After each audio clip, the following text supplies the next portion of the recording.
Good morning, sunshine, and welcome back to another episode of Shine Buzz Daily, where it's all about lifting your lifting your vibration, taking inspired action, and moving forward to create the life that you want after a toxic relationship. Today, we are going to talk about something that I think a lot of us have dealt with and something that you asked me to talk about during our last live stream. For those of you who are new around here, I just want to let you know a couple things. We will do about 15 minutes of content, and then I'm going to read the cards for the day, which you'll see what I'm talking about if you haven't seen them before. And then I'm going to open up for questions and chat, talk to all of y'all for the next 30 minutes or so. So let us jump in. And also today I will be doing a second live stream about 10 minutes after this one over at Narcissistic Abuse Recovery by Queen Being channel, and I'll link that to you afterward. All right, so let's just jump right into our content, and then we will jump into the chat, shall we? All right, so I'm going to start out by letting you know, in the depths of my toxic relationship, as I was going through the most painful parts of narcissistic abuse, I kind of went numb, right? I didn't seem like I was functioning like a regular person. I did what I had to do. I did the bare minimum to get by. I almost felt kind of robotic. And when I finally got the nerve to leave, and I did it, which I was really proud of myself for, I thought, oh, everything's going to change. My life's about to get a whole lot better. And I really tried to sort of act as if, as a lot of these law of attraction coaches will tell you to do, act as if, and then you will be that, right? Well, that didn't work for me. Because just under the surface, there was this like anxiety bubbling up all the time. And this was related to the idea of socializing and going out in public. Now, I stopped taking care of myself in certain ways as a result of this stress and anxiety and kind of depression that I was going through as I was trying to figure out what had just happened to me and what my life was going to be now, because all of a sudden I was a scared to death single mom, 23 years old. I didn't know what to do with myself. And I did shower every day, but only because I didn't want people to talk about me at work, because I had no choice but to have a job. I had a small child to take care of, had to support him and whatnot. So I would only put on clean clothes because I had to go to work. And again, I didn't want people to talk about me because social anxiety, right? I stopped wearing makeup. I stopped caring about the way I looked, except for I just made sure I was clean. That's it. And that's very unlike me. If you know me as a person today or any other part of my life, I've always been the sort of person that does her hair and makeup before she goes out in public at the very least, but I didn't for a while there. Now, during that time when it was the weekend, and this actually continued for a long time, on the weekends I would do anything I could to avoid leaving the house. I made sure I did my grocery shopping during the week. I made sure I had everything I needed in the house so I didn't have to leave. So I didn't shower over the weekends. I didn't get dressed. I didn't even want to get out of bed, if I'm being honest. I felt like what I was going through, going to work, shopping for groceries, taking care of this kid, taking him to daycare, doing all the things I had to do. My gosh, I thought, oh, I need a break. I just need a break. And so I would just do nothing on the weekends. And essentially, if I could avoid leaving the house, I did. I only left the house if I had no choice on the weekends. And I thought, I'm taking care of myself by doing this. This is what I need right now. And in some ways, it was what I needed right then. But what I was doing wrong was I was avoiding all the social situations I had an opportunity to be part of. If I wasn't forced to be there, I wouldn't be there. Quite honestly, if I'm being honest, if I didn't need to pay the bills for that child, I most likely would have done anything in my power to just stay home all the time. I didn't want to leave the house. I found myself thinking stuff like, I wish I never had to leave the house. Why do I have to have a job outside the house? Of course, this is before I started my business. This is many years ago. I didn't want to get out of bed. I didn't know what to do. I was asking myself stuff like, am I just lazy? How do I stop being lazy and start trying to live again? And what the heck is wrong with me? I couldn't figure it out. And I wonder, can you relate to this? Because if you can, obviously, you're not alone. I've been there, and so have a lot of other survivors of narcissistic abuse. We feel just like that when we leave a toxic relationship, but we often don't know why. And then, of course, those of us who are still in that relationship very often feel just like that as well.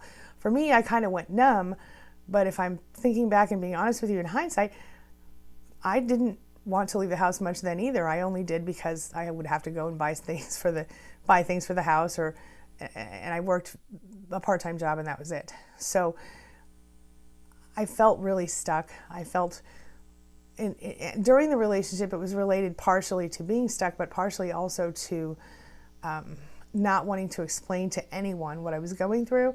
And so I would avoid my friends, I would avoid family members, I would avoid everyone who might be able to see what I was going through or see that something was wrong, because I didn't want to explain myself. You understand? But my question, and I think your question then became, what causes this? Is this agoraphobia? Is this something else? What could this be? Well, here's the thing. When you're abused by a toxic narcissist, you might find yourself feeling overwhelmed just by the idea of leaving the house or doing anything at all. But the thing is that, contrary to popular belief, this doesn't mean you have agoraphobia or any other mental illness. And I want you to really hear me on this. The depression that you're going through that makes you feel stuck can be caused, and the anxiety can be caused directly by the narcissistic abuse that you experienced and by the stress of going through recovery and separating from that person and all that stuff. Not to mention the anxiety and the general adrenal stress that comes along with all of that. So even the most basic stuff like going to the grocery store can feel incredibly overwhelming. And you might find that you prefer to be alone a lot of the time. I know I did. I still like to be alone a little bit. I mean, I need an hour a day at least of completely just by myself time where nobody's talking to me or needing anything from me. You know what I'm saying? But that is self-care. This is staying inside and never leaving the house is not really that healthy. We're going to get to that. But who could blame you for feeling that way? I mean, I couldn't blame myself even back then because it is incredibly exhausting, mentally, physically, and otherwise, to deal with narcissistic abuse and to deal with anyone who has suspected NPD or anyone who we believe might be a toxic person. So someone who lives with us, doesn't show us any empathy, treats us like we're worthless, and then leaving that person is a whole other kind of stress. You know, they say things like divorce can be more stressful for you than actually, you know, someone in your life dying. And so throw a toxic relationship on top of that, trauma bonding, all that stuff, whew, you're in one heck of a cocktail. Recovery has so many of its own challenges that we often stay stuck in these negative patterns unless we intentionally choose to start to work through it and get out of there, you know, move forward out of those negative patterns. But with all that being said, I think it's really important that we define agoraphobia really quickly. All right. So the official definition is a type of anxiety disorder in which you fear and often avoid places or situations that might cause you to panic and make you feel trapped, helpless, or embarrassed. Other definitions I read said things like it's a fear of having a panic attack in public, et cetera, et cetera. But again, agoraphobia does not always mean that you're not able to leave the house. There are agoraphobics who are diagnosed who do leave the house, but the not leaving the house part can be an extreme complication of extreme symptoms, including anxiety and stuff like this, of agoraphobia, right? When we're talking about people who are on the more extreme end.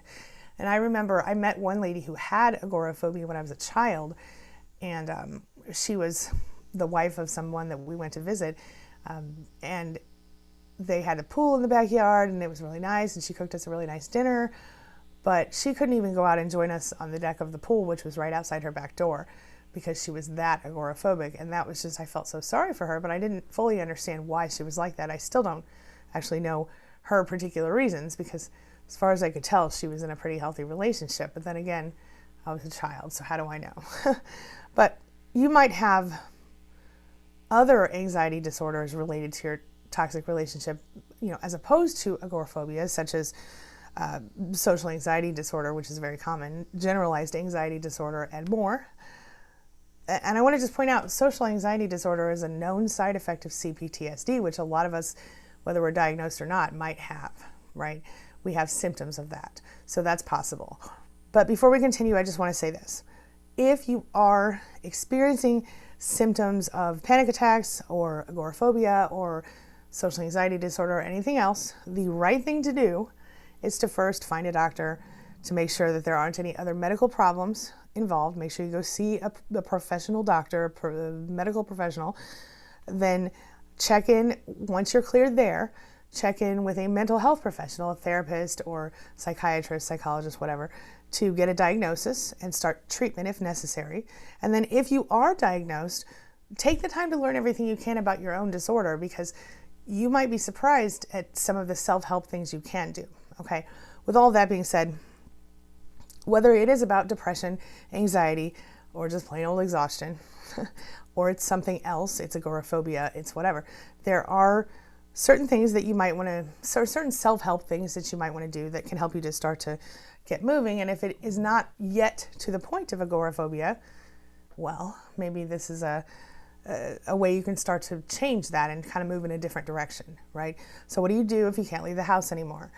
Well, if you're feeling depressed, tired, stuck, or just unmotivated or whatever, start here. I'm going to give you some tips, okay? First thing you need to remember is that these issues, along with a number of other factors, will cause you to not want to leave the house, the things we've just discussed, or can. And there are a lot of things, like I said, self-help that you can do. So in the short term, you can try things like pattern interrupts. And if you don't know what pattern interrupts are, you can, I'll give you a couple. And then you can go, after this video, you can go go to YouTube, search and type Angie Atkinson pattern interrupt. And you'll see a video called NLP. It's called When the Going Gets Tough, the Tough Use NLP or something like that. And what it is pattern interrupts. So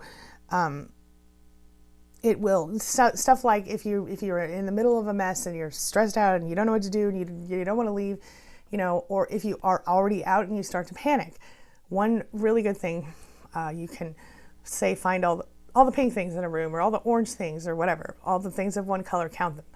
Or maybe you can take a deep breath and walk into a different part of the house, or walk into a different part of the store, wherever you're at.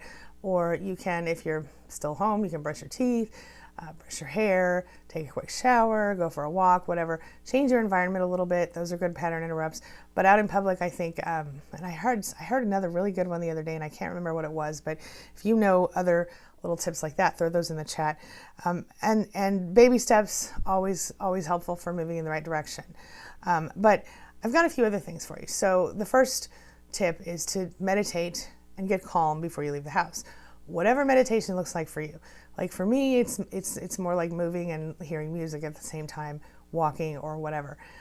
That's how I clear my head. Clear your head is my point. Whatever that works. Sometimes you sit down and you do the Om thing, whatever it is for you, do that. Number 2, give yourself plenty of time to get ready. Don't rush, because that's stressful. And make sure that you feel good about how you look, or at least that you're okay with how you look, because it'll be one less thing you have to worry about when you're out in public. Number 3, try listening to upbeat, happy music before you leave. Personally, I love the sassy songs, and they really help me feel empowered sometimes. And if you want to know, well, now this list has a lot of other songs added by other people, but my original playlist my original happy playlist is called Good Morning Beautiful, and it has a bunch of songs on it that I put on it, but there are now new songs added to it. I guess other survivors have added songs to it. You can see that at queenbeing.com/playlist if you're ever interested in what songs I like, and apparently some other survivors like. But maybe you'd rather do calming and relaxing songs. Either way is okay. Just do what feels right to you. If music is very powerful for changing the way we feel, and for me, it's great for, getting me in the right kind of state of mind for stuff like this. Just do what feels right to you. Number 4, take some time to think about yourself, visualize yourself being successful in your social interactions. So if you are like, let's say you're going to go to a work function, a work party, and you're stressed out about it, you're feeling anxious about it, it's going to be terrible, everybody's going to look at me, everything's going to be crazy. Instead of that, change your mind, clear that out of your head, and try to think about what would happen if you were successful at this function. What would happen if you went to the club, or you went to the grocery store even, and it was successful. And imagine yourself being successful in your social interactions. Visualize it. That can really help a great deal. And then number 5, prepare stuff to say. So know how you're going to greet people, and know how you're going to have a few casual conversation ideas in mind.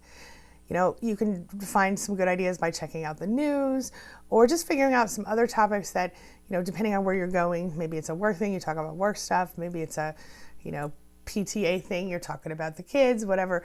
Think about a few topics ahead of time that aren't like super touchy, that you don't want any conflict, but topics that will help you to kind of just get the conversation flowing and that are easy to discuss. However, if you feel like you're at a loss and you don't know what to say to people, ask them about themselves or their kids or their lives, because everybody likes to talk about themselves. And as an added benefit to this, the people who you're talking to and you're asking questions to, they will automatically feel a little warmer toward you if you ask them questions about themselves and you actually listen to the answers, and that'll make the conversation flow easier as well. Something to think about. So if you don't have anywhere to go, let's say that, outside of going to the grocery store, you don't know where else to go and you don't even want to go anywhere anyway. Well, I've got a few suggestions for that as well. First of all, you could try a part-time job if you don't already have a job. So, not only do we all need to eat, but nobody minds a little extra cash here and there. So you can make a few extra bucks, force yourself to get out of the house with a low-stress part-time job. So maybe if talking on the phone doesn't bother you, you work at a call center, although I'm not going to lie, that's probably a higher stress job than it sounds like. I worked at one in college. Woo, crazy.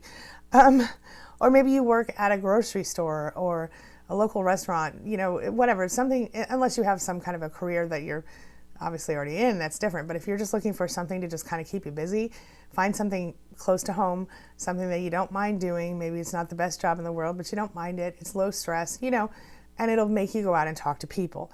And that's just really a big part of getting past this, Another thing you can do, and I think, if you aren't in the need, if you don't need to make a bunch of extra money for some reason, or if someone else is helping you, or you're independently wealthy or whatever, or you just want a little something extra, you can volunteer at an animal shelter or a nursing home or anything. In high school, I volunteered for an animal shelter and found it really fulfilling.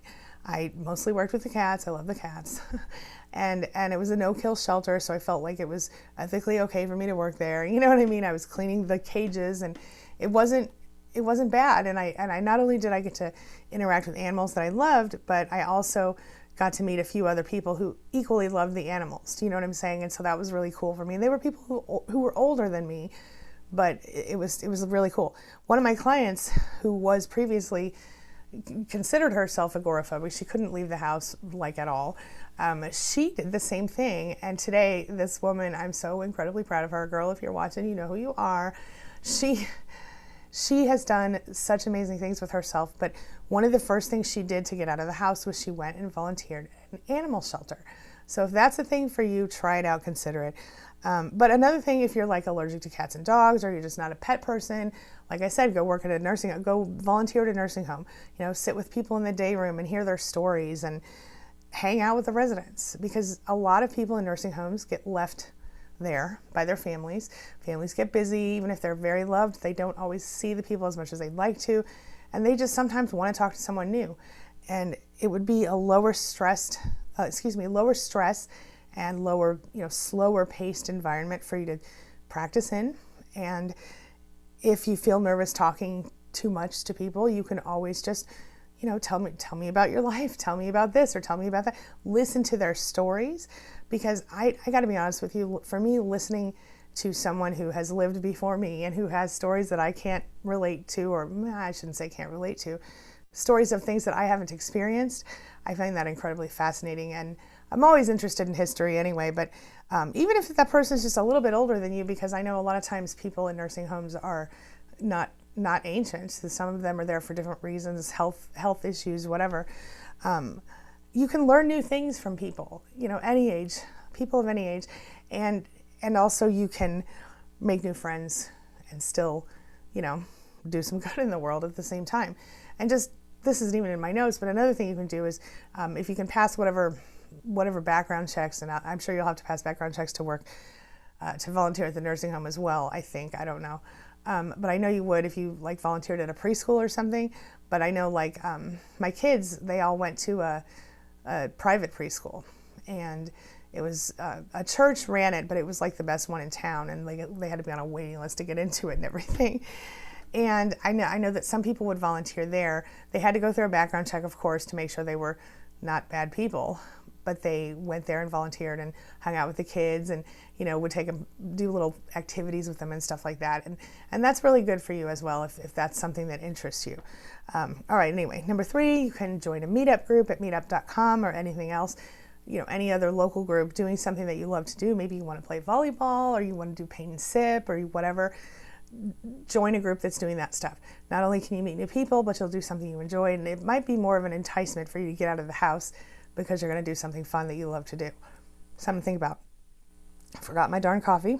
Speaking of coffee, number 4, go have coffee with a friend or go have dinner. If you have a friend or a neighbor or someone, even if it's just kind of an acquaintance, invite them out. Hey, there's a new coffee shop. Do you want to go try that? Or even, I'm not a big drinker myself, but if you are, if you don't mind, I don't mind having a drink sometimes.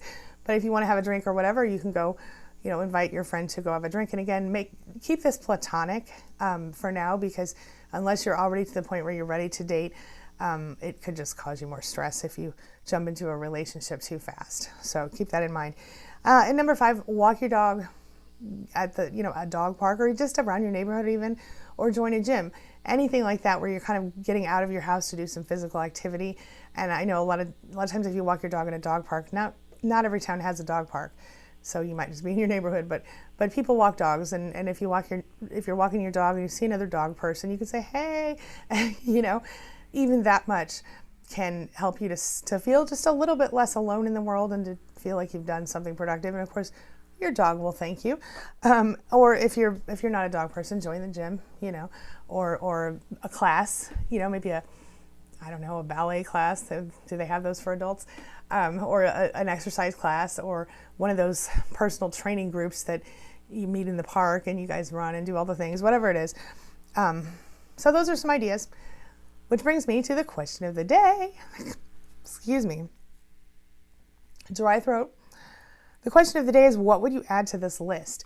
So tell me in the chat right now, tell me in the comments if you're watching later, what kinds of tips do you have if you have experienced agoraphobia? What kinds of tips do you have that would help you, or I shouldn't call it agoraphobia, if you've experienced the not being able to leave the house thing, whether it was because of agoraphobia or anxiety or whatever it was, social anxiety, depression, what got you out of the house if you've done this before? And if you haven't, what are your struggles? Let me know and let's talk about it. All right.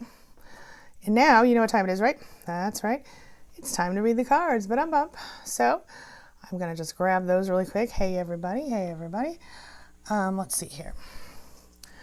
So we have, to begin with, the Dialectical Behavior Skills Therapy deck.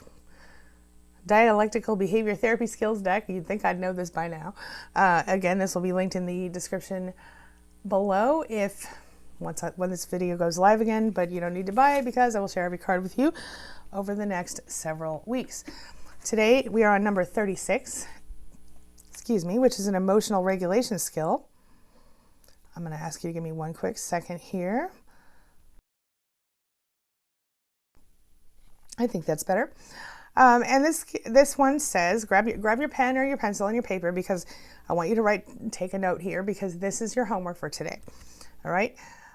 Be mindful of your emotions without judgment. This might actually be really handy if you're struggling with this. And I don't choose my topics based on my cards, and I don't choose my cards ahead of time. These ones I'm just going through one at a time. They're numbered, and the affirmations I randomly pull out of the deck.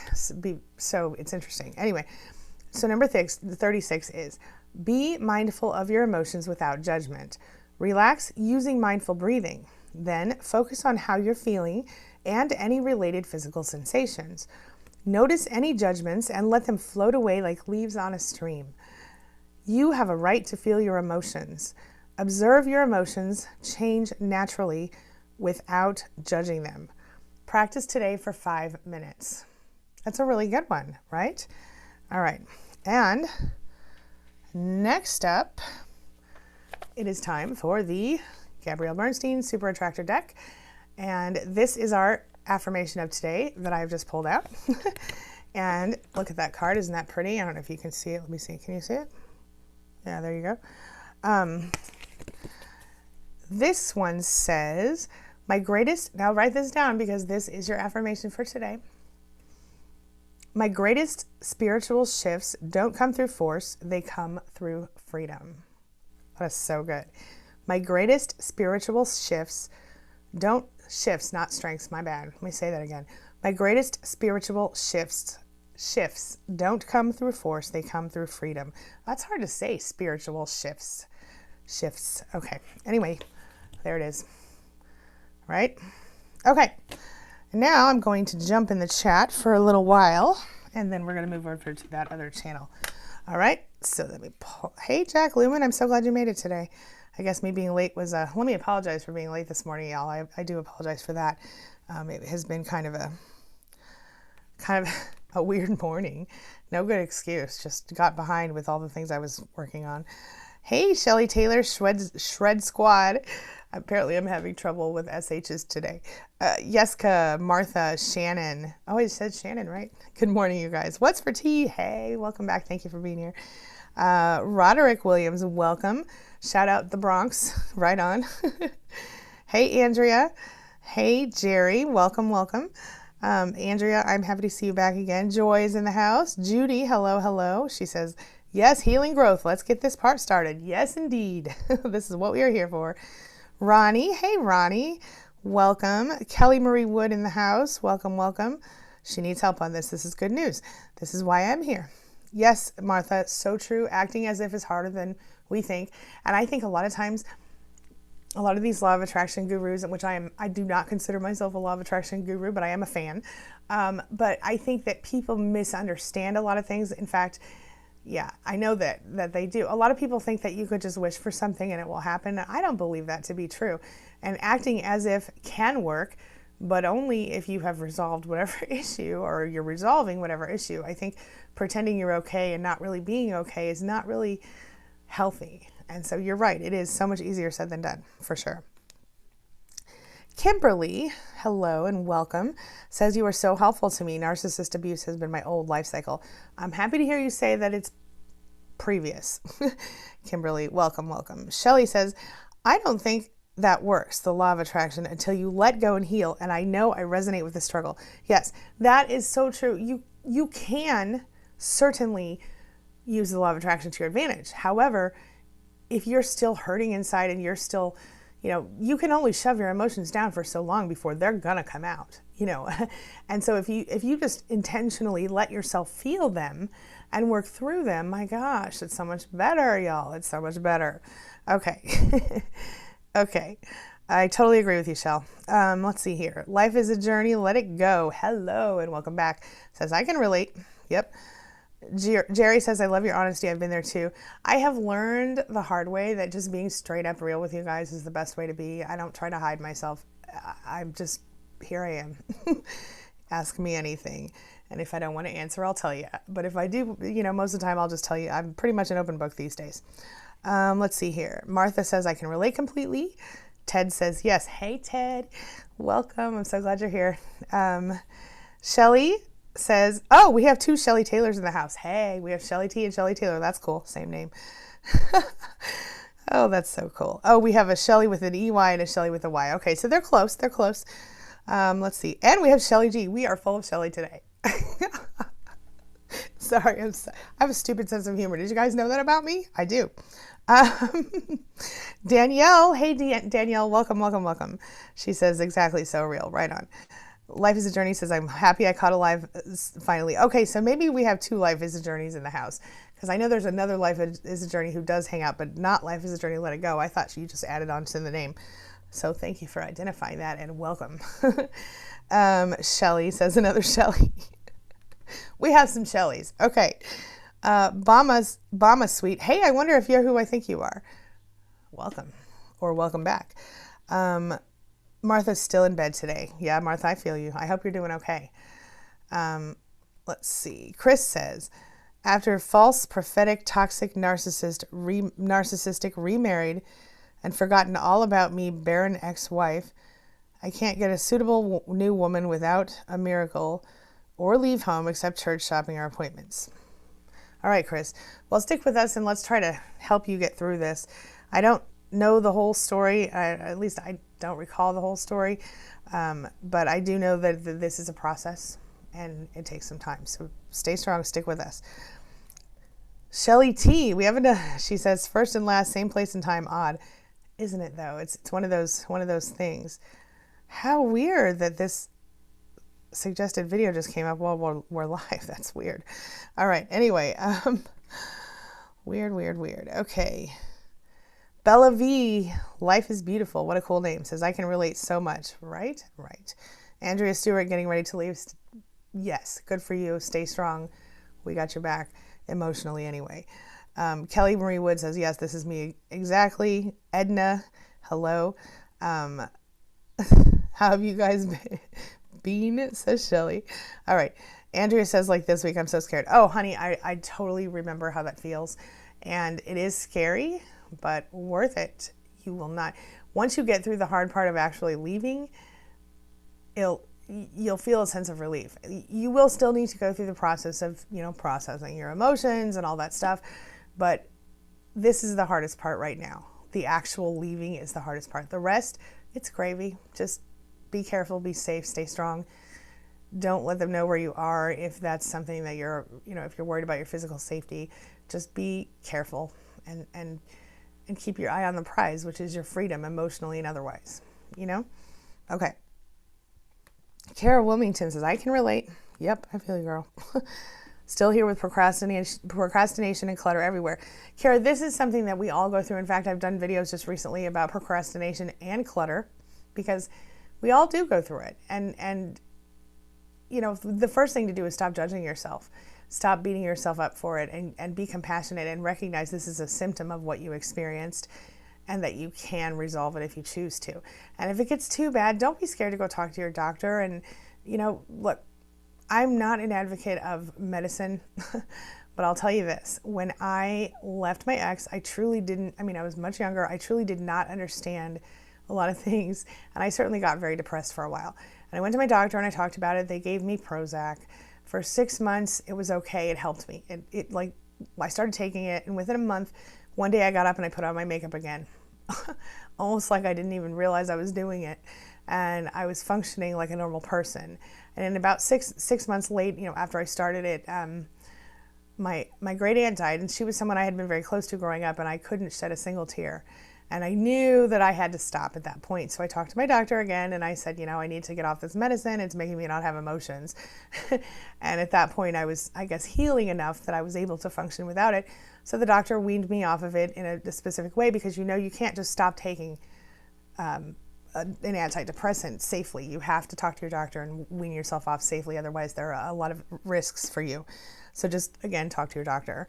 But I did get off the medicine, and then I started to function more normally. But just to get me up kind of over the hump, get over the fact that, I was spiraling, and it helped me. So if you're in that place where you're spiraling and you can't get out by yourself, just talk to your doctor or a holistic medical professional, whatever you're into, and check that out. I know some people say they've taken St. John's wort. Some people there's all different things you can do. And this is going to sound silly, but make sure you're drinking enough water. You would be shocked at the difference in the way you feel when you're hydrated versus dehydrated. And I think most of us don't drink enough water, so think about that too. But ultimately, I would suggest, talk to someone that can help you with that part of it. Okay. And then What's for Tea says, once in a while, still, I don't mind going out. Sometimes I just want to avoid other humans. Yes, me too sometimes. Just not as much as it used to be, or not so much anymore, but she's been there. Yeah, and that's the thing, What's for Tea. I still need my time. I'm fine spending time by myself, but I'm not sad about it. You know what I mean? I in fact need that every day. But I will go out if I want to go out or need to go out. Working from home certainly does not facilitate that. But I can really work from anywhere as long as there's an internet connection, so that's a plus. Or a phone. Sometimes I do a lot of client calls. But working from home gives me the freedom to be here for my kids and all this other stuff. It's just a choice I make. I actually looked into renting an office, but I thought, why spend the extra money if I don't need to? But I might in the future. We'll see. Anyway, Good morning, Jen Archer, representing the Mod Squad. I'm happy that you are here. Nikki in the house. Michelle gets it. She says, that's where I am. I'm exhausted. Yep, I've been there. What's for Tea says, the feeling lazy and not knowing why part. Yes. Yep. Still struggle with that on occasion. Sometimes I'm really being lazy, but sometimes there are other issues behind it. Martha says, I've had this happen before when I felt threatened. It didn't have to be a narcissist. That is a valid point. Thank you for bringing it up. Because look, here's an example. If you say you're struggling to pay your bills, because that's what I was doing a lot when I was young. And if I was really scared about a bill, if I don't pay this, they're going to turn off the electricity or whatever. I'm just making that up. I don't know. But I would be scared about not being able to pay a bill sometimes because I'm like that. I really like to pay my bills on time. And so I would get physically sick. I would not want to leave the house. I would just want to curl up in a ball and make the world go away. Of course, that never works that way. But yeah, so I get that too. And sometimes it's other stuff is what I'm saying, not just people. Sometimes it's other stressful issues and they make us just kind of want to come into ourselves and just stay away from everybody else. I get that. Let's see. John says, I'm a man and this is me. I can relate. Yeah, of course. It's not just a woman thing. It's a survivor thing. It's somebody who's gone through, and quite honestly, I'm sure there are tons of people out there in the world who haven't gone through narcissistic abuse who still feel depressed or angry or sad and whatever and might feel stuck in their homes as well. I'm not saying it's just us, but I'm saying a large percentage of us have experienced something or some level, some amount of this. You know what I'm saying? Sometimes, like I said, for me, I had no choice. I had to go to work. I had to support that child by myself. And so I did. But I didn't like it. and I didn't try like I normally try to feel good about the way I looked or to care at all. Really, I was just functioning. I was just getting through the days, y'all. Just getting through the days. That's it. So, yeah. Okay. Yeah. I don't see Carlo's comment. Michelle says it's so draining. Yes. Bonnie in the house, representing the Mod Squad. Welcome back, my friend. Happy to have you. Jen says, at least an hour a day. Yeah, at least an hour alone a day. And after going out around people, definitely more. Yes, for sure. And, if I go out around people, it's something, this is going to sound funny. My kids do this thing where they come in wherever I'm at, they sit down and they just tell me all about their things. And I love that. But every now and then when I'm feeling like, for example, like last night, one of my calls goes for 3 hours and it's a long-time client. We have this deal. It's fine. But before that, I had another client and by the time I got off the 3-hour call, I was glad my kids had gone to sleep because I was exhausted mentally. Not that I don't love this woman. I love this woman, but it's just after talking to someone for 3 hours, I'm tired. I need to be not talking or listening. Do you know what I mean? I need to just, so I get that, Jen. I totally get that. And that's just talking to somebody. That's not actually being out in public. That's a whole other ball of wax. But mostly I'm okay with that. But now I don't stress about it too much. But I think it's interesting that these suggested videos are coming across my head when I'm not, while I'm live streaming. I didn't know they would do that. And that's a new thing, I guess. Anyway, all right. Nikki says, 15th day narc free. Sleep is bad, but I'm optimistic. You go, girl. Proud of you. Everybody hands up for Nikki. And get some sleep, honey. Try not to overthink the sleep thing because sometimes when we think about it too much, it forces us to not sleep. So think about that. All right.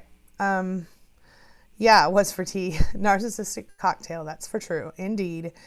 Caribbean D is back. Hey, welcome back, my friend. Caribbean D says, thank you for these videos and your passion to help. Well, thank you for being here, and I appreciate you, my friend. Let's see here. Good morning, Miss Bonnie, says Jen. Seeker Being says, did you have a lot of body pain after leaving, or did any of you have a lot of body pain after leaving your narcissist? I certainly did. And I know in hindsight that it was, in my case, it was probably mostly psychosomatic. I don't know if I should say that. I hurt. Physically, I hurt a lot during that time. But I was going through a lot of things. And I know that my trauma was being carried in my body. I know that for sure. That's more common than you think. Probably all of us have done that up to a point. Martha, this is a really good point you're making here. She says, grieving a live person, family or anyone, as in someone who hasn't passed away, is extremely difficult, even when you know you must. And she is 100% on point. We can all relate to that, right? Bonnie says, does taking depression meds help or natural cures? Like I said, it helped me get over the top, get over the hump a little bit, but then it became a problem. I couldn't feel anything at all. So, talk to your doctor. I'm not a doctor. I can just tell you my own experience. But I do know that one of my clients has been sort of treating herself with her own research and doing a lot of different supplements and different things. And she might actually come at some point on my channel and talk about that. We'll see. Okay. That's right, Nikki. We're all far from alone, and this channel proves it. We are a Spanily. Yes, girl. Spanily. That's right. What is it they say? Never betray the Spanily. I don't know. I can't do an impressions. But anyway, I'll stop. Okay. There was some, it's whatever. So the family. Moving on. Kelsey, hello. Kelsey says, I'm definitely in this phase right now, and I have been for about 2 years. Okay, Kelsey, listen, it might be time for you to go talk to your doctor to be safe, but if you are in this phase still after 2 years, you might want to start taking baby steps out of it. You don't want to leave yourself stuck forever. And even if it just means, that you go outside and you walk around the block once, or you go out to your car and you drive to a drive-through window, anything. Just try one thing, one baby step, whatever that is for you. And just even taking one tiny bit of action often can set us on a chain of actions that will lead us to where we need to be. And it doesn't have to be in anyone else's time but your own. I'm not pushing you too hard. I'm just saying, think about taking one baby step, maybe today, or tomorrow. Never know. Let's see here. Jen says, congratulations to Nikki. You rock, sunshine, and don't forget you're not alone. We got you. Yes, girl. Bella V says, I was hoovered and just shut down for 2 months now. My ex has ASPD, which is antisocial personality disorder, psychopathy.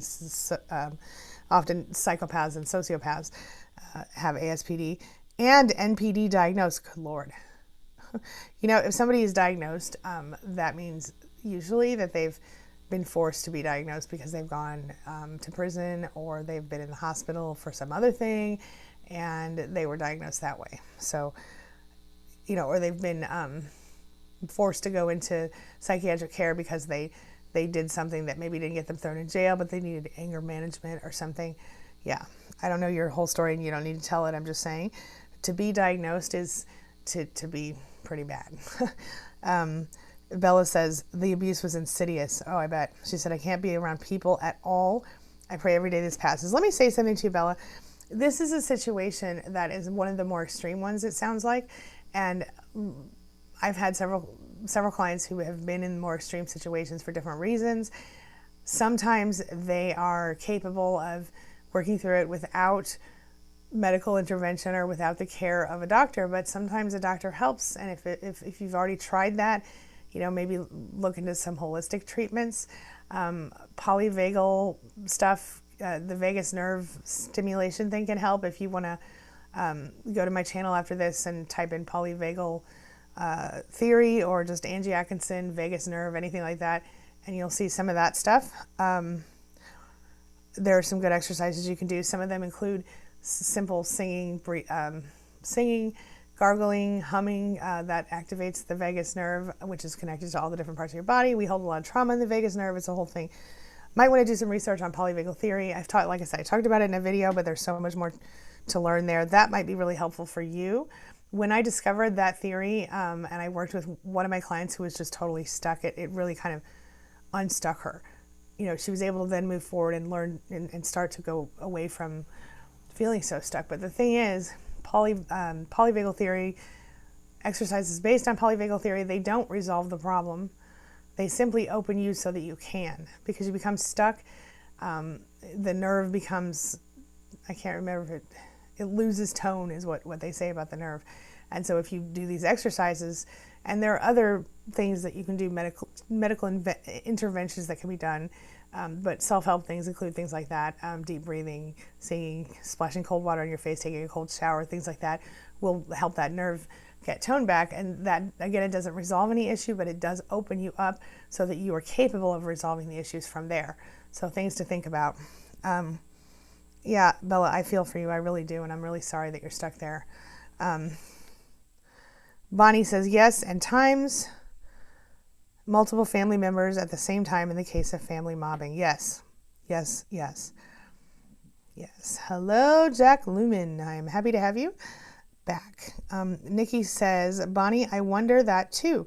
Sometimes for racing heart and thoughts. I don't want to be on meds, though, because I'm detoxing off Suboxone. Oh, yes. Well, the racing heart thing is a lot of times anxiety, But Nikki, I really would suggest if it's something that's going on and on for you, please talk to your doctor. There are non-addictive medicines that they can give you to help you. I mean, Prozac did not do anything as far as I didn't feel any instant effects, and it wasn't like overnight. It took a whole month for it to get into my system. And then when it did, I just felt almost normal again. I felt like, oh, maybe I'll put on makeup today. That's how I realized it was working, because I got up and I thought, oh, I'll put on makeup, which I hadn't done in months, and so it kind of went from there. So stuff like that. I am not a proponent of any sort of, anti anything, drugs in general. I'm not a proponent, but in that case, it did make me feel like I could survive. It is what it is. Today we know a lot more about, natural substances and holistic healing. And so those are some things to think about as well. I did a video a while back with Brad, Brad who does tapping with Brad. And again, I don't know for sure that tapping works for me, but I have heard a lot of positive things about that. There are lots of different possibilities as far as healing goes, but why not just get checked out by a doctor to make sure there's not something else going on first? I just always think it's such a good idea. It's so important because a lot of times we neglect our health when we're in the middle of these toxic relationships anyway. So you never know. Just get a check. Maybe it's something super simple that can be resolved by, taking vitamin K or something. I don't know. What is vitamin K? Is that a thing? Carotene? I don't know. Making things up. All right. Okay. Kelly says, I go through these phases and waves of this, and I have tried literally every way to beat it. I've been diagnosed with PTSD from the abuse and just started Abilify. Okay, this is a start. Kelly, this is a start. And, the one thing I want you to think about is instead of trying to beat it, try to give it less credence. Let it look less like a monster to you and more like an annoying little thing poking at you. Poke, poke, poke. Do you know what I mean? I guess what I'm trying to say is try to flow into the full version of Kelly, into the best version of Kelly, instead of fighting with that demon, so to speak. I don't mean literal demon. I'm just saying instead of fighting with that feeling, because it sounds like, you're saying I've tried literally every way to beat it. So instead of trying to beat it, like, what if you joined it? What I mean is make allowances for yourself. So like I told you, I need an hour a day where I don't talk to anybody and nobody talks to me. And that sounds stupid, but it really helps me keep sane. So maybe if you need an hour a day to be by yourself, or maybe if you need 3 hours to get ready to go out for a 1 hour thing, make yourself allowances. You know what I'm saying? Try to stop beating yourself up. Try to stop feeling like you're fighting against something, and instead try to flow into your truest self. I know that sounds a little woo-woo, but I'm telling you, girl, it's so much easier to flow than it is to fight. Think about it. Okay, and I don't want to in any way negate you or invalidate you, so please don't hear me saying that you're invalidated here.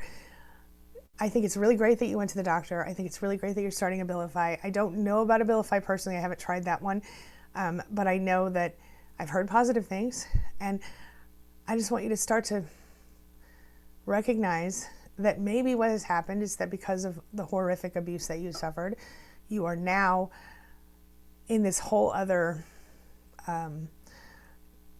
you're healing, you're trying to get through it, but at the same time, you're also moving forward, and you have the choice to decide where you go from here. You don't have to stay stuck there. Does that make sense? I hope so. Okay. Yeah, see, Martha says, I do not do well on depression meds, and I've been on anxiety meds for too long, trying to get tapered off years of therapy. Yeah, and I think that is a valid point. Not everyone does well on depression meds or anxiety meds or any meds at all. That's what, but again, whatever you're doing, see, Martha's doing it right. She's tapering off, but obviously that, you have to get to the place where you can breathe, and you have to find a place within yourself where you feel safe. And this is what it all comes down to. That polyvagal nerve thing I mentioned, or the vagus nerve, the polyvagal theory thing I mentioned earlier. Ultimately, we don't feel safe because we have been through what we have been through. A lot of us, especially when we've been in the more extreme situations, never felt safe. Don't know what it feels like to feel safe. And so when you're going through this, take the time to learn about that, but also look into polyvagal theory, look into these exercises, talk to your doctor about it. Don't just give up on yourself. Like, explore all the options. Do you know what I mean? Okay. Joy says, I am in this phase also. I used to be the first person calling everyone to go out. Now I just leave the house to pick up my daughter or go to the pharmacy. Yeah, that's kind of exactly where I was as well. Yeah, Joy. And Kelly says, I do take anxiety meds. Hey, Rs, Longo, welcome. Yeah, so again, number one, stop beating yourself up above all. And number two, move forward. I don't see E-Rock today. I'm worried about E-Rock. E-Rock, if you watch this video later, give me a thumbs up if you're still good, okay? All right. Yeah, Kelly says they barely help. Well, Kelly, maybe you need to be talking to your doctor about that. If they're not really helping very much, maybe there's something else that they could do. Or maybe you want to look into some holistic healing stuff. But whatever you do, just don't feel alone and know that you're not alone. Everybody here and everyone on my channel, everyone in the groups on Facebook and off Facebook, we've experienced some form of what you experienced. And I think just knowing that you're not alone, knowing that, and again, I know there are different levels. There are those people who experienced, psychopathic, horrific stuff. And then there are those who had a narcissist who was just really horrible to them verbally and emotionally and everything in between. You know what I mean? So don't discount your own experiences or anyone else's experiences, but recognize that on some level, a lot of these people do feel you and understand where you're at, even if some of their situations may not have been as dramatic or significant, or I shouldn't say significant, I should say as extreme as what you've been through, but know that you're not alone. And some of them have. Don't misunderstand me. I've heard some horrible stories from clients and people, who have contacted me outside of YouTube, and people have all the things. So just keep your chin up and know that you're not alone. All right. I am about to switch over to the other channel. I'm going to take about a 10-minute break, 10 to 15 minutes. And then we're going to go over and we're going to talk with Elise over at Narcissistic Abuse Recovery. Let me just pull the link for you right now so that you can pull that up. The channel's called Narcissistic Abuse Recovery by Queen Being. But hold on one second and I will pull it up for you and send you I can't even talk. I'm going to put a link in the chat for us here so that we can all do this together. Now, if I can just only find that, there I am. Okay. All right. So if you guys give me about, like I said, you're welcome to stay here and chat until YouTube tosses you off. But I will be, and I know, I just realized that's something that means something bad in England, for British people. So if you are, I apologize. I didn't mean it like that.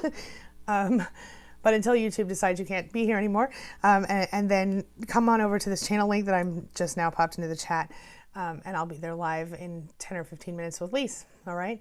And until then, big hugs and love to you all. Please know that you're not alone. Please know that you've always got your Spanily. I'll see you guys later today, 10, 15 minutes from now, and I'll see you again on Monday right here on this channel. So big hugs and love to each and every one of you. As always, thank you so much for being a part of my day and a part of my life. Thanks for letting me be a part of yours. I will see you soon.